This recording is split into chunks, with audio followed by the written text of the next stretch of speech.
हिंदू पंचांग में ऋषि पंचमी का विशेष महत्व है। मान्यता है इस दिन विधि पूर्वक सप्तऋषियों की पूजा करने से जीवन में सुख शांति का वास होता है। इस दिन व्रत कर रखने की परंपरा है। इस दिन व्रत रखने से सभी मनोकामनाएं पूरी होती हैं।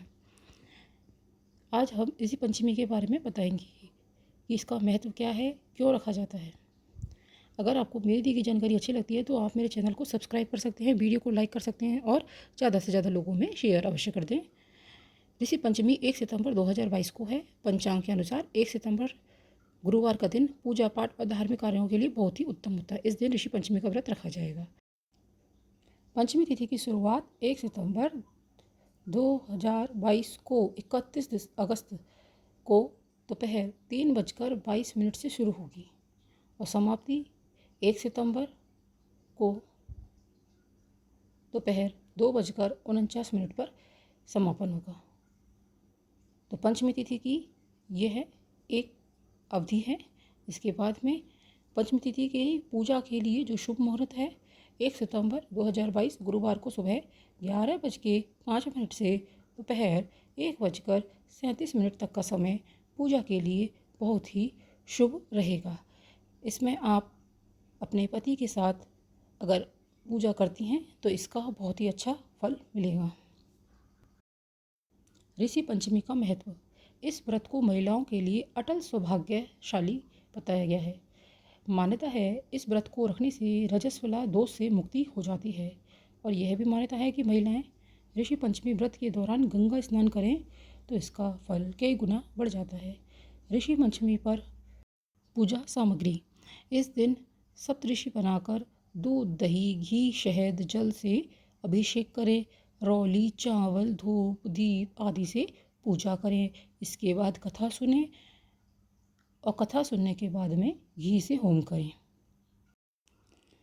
ऋषि पंचमी के व्रत में हल से जुता हुआ अनाज न खाएं। इसमें हमेशा ही मोर ध्वज यानी कि भकर का प्रयोग किया जाता है, उसे ही आप खाएं और नमक इसमें बिल्कुल भी ना खाएं, तब ये व्रत पूर्ण माना जाता है। ऋषि पंचमी व्रत की कथा इस प्रकार है। सीताश्व नामक एक राजा के एक बार ब्राह्मण जी से पूछा कि पिता में सब व्रतों में श्रेष्ठ और तुरंत फलदायक कौन सा है। तो उन्होंने बताया ऋषि पंचमी का व्रत सब व्रतों में श्रेष्ठ और पापों का नाश करने वाला है। ब्रह्मा जी ने कहा विदर्भ देश में एक उत्तंक नामक एक सदाचारी ब्राह्मण रहता था। उसकी पत्नी सुशीला बहुत ही पतिव्रता थी। उसके एक पुत्र और एक पुत्री थी। उसकी पुत्री विवाह के उपरांत विधवा हो गई। दुखी ब्राह्मण दंपति कन्या सहित गंगा तट पर कुटिया बनाकर रहने लगे। उत्तंक को समाधि में ज्ञात हुआ कि उसकी पुत्री पूर्व जन्म में रजस्वला होने पर भी बर्तनों को छू लेती थी। इससे उसके शरीर में कीड़े पड़ गए। धर्मशास्त्रों की मान्यता है कि रजस्वला स्त्री पहले दिन चंडालिनी, दूसरे दिन ब्रह्मघातिनी और तीसरे दिन धोबिन के समान अपवित्र होती है। यह चौथे दिन स्नान करके शुद्ध होती है।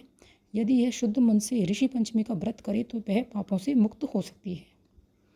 पिता की आज्ञा से उसकी पुत्री ने विधि पूर्वक ऋषि पंचमी का व्रत एवं पूजन किया। व्रत के प्रभाव से वह सारे दुखों से मुक्त हो गई। अगले जन्म में उसे अटल सौभाग्य सहित अक्षय सुखों का भोग मिला। जब तक ऋषि पंचमी की कथा नहीं कहते यह व्रत अधूरा माना जाता है। इसलिए इसमें इस कथा का बहुत ही महत्व है। जानकारी अच्छी लगी हो तो आप चैनल को सब्सक्राइब कर सकते हैं, वीडियो को लाइक कर सकते हैं और शेयर करना बिल्कुल भी ना भूलें।